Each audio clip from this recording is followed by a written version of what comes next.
তপতির cook হাউসে সবাইকে স্বাগত। আজকে আমি বানাচ্ছি কাজু বাটা দিয়ে এঁচোড়ের নিরামিষ রেসিপি। প্রথমে একটা এঁচোড় নিয়ে নিয়েছি। একটা পাত্রে হলুদ জল নিয়ে এঁচোড়টাকে এভাবে ছোট ছোট করে কেটে নিয়েছি।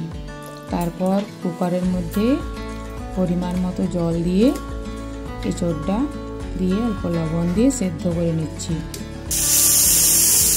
এদিকে কাজু চালমগজ ভিজিয়ে রেখেছি, আর টমেটো, কাঁচা লঙ্কা গ্রেট করে নিয়েছি, আদা, এগুলো একটা গ্রাইন্ডারে পেস্ট করে নেব। এর মধ্যে জিরে গুঁড়োটা দিয়ে দিলাম। আবার এদিকে ভেজানো কাজু, চালমগজ আর সঙ্গে 2 চামচ মতো পোস্ত অল্প জল দিয়ে পেস্ট করে নেব। গ্যাসে কড়াই বসিয়ে দিয়েছি, তেল গরম হয়ে গেছে।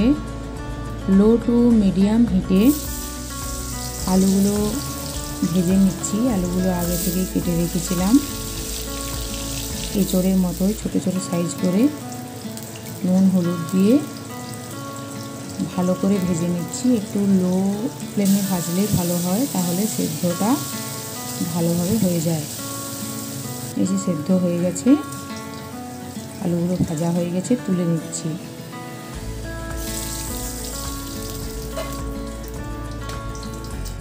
এরপর ওই তেলের মধ্যেই ক্যাপসিকাম কেটে রেখেছিলাম, সেগুলো ভেজে নিচ্ছি। অল্প লবণ দিয়ে নাড়াচাড়া করে ভেজে নিচ্ছি। ক্যাপসিকাম ভাজা হয়ে গেছে, ওগুলো এবার তুলে নিচ্ছি। আর অল্প তেল দিয়ে সেদ্ধ করে রাখা এঁচোড়গুলো দিয়ে দিচ্ছি।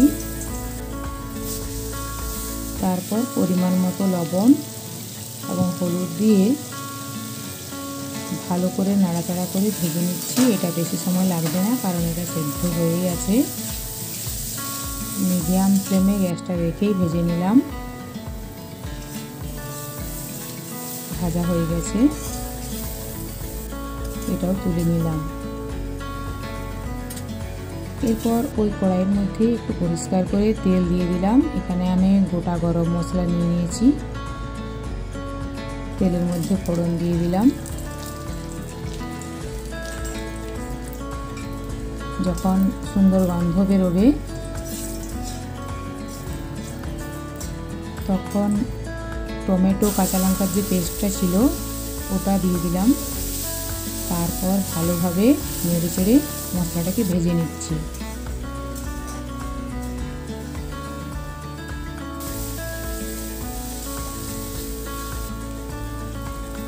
মশলার বাটি ধোয়া জলটাই দিয়ে দিলাম।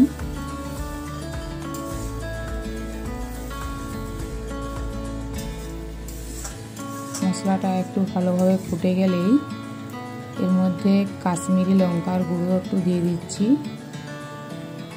আবার ভালোভাবে ফুটে গেলে ভেজে রাখা সমস্ত এঁচোড়, আলু, ক্যাপসিকাম সব কিছু দিয়ে দিচ্ছি।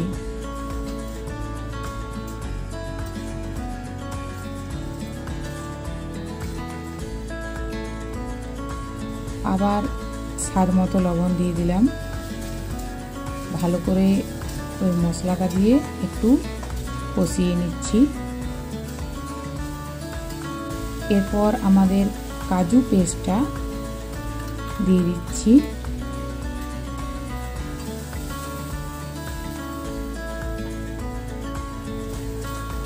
গ্যাসটাকে লো ফ্লেমে রেখে 2 মিনিটের মতো ভাজা ভাজা করে নিলাম।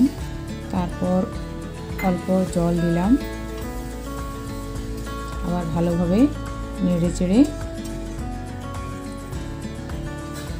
নামাবার আগে স্বাদ মতো অল্প চিনি এবং ঘি দিয়ে ফুটিয়ে নিলাম। তারপর গ্যাসটা বন্ধ করে দিলাম। এইভাবে একবার বানিয়ে দেখুন, অবশ্যই ভালো লাগবে। এরপর পরিবেশনের জন্য তৈরি। ভিডিওটি ভালো লাগলে লাইক কমেন্ট শেয়ার করবেন। আর যারা আমার চ্যানেলে নতুন তাদের সাবস্ক্রাইব করার অনুরোধ রইল।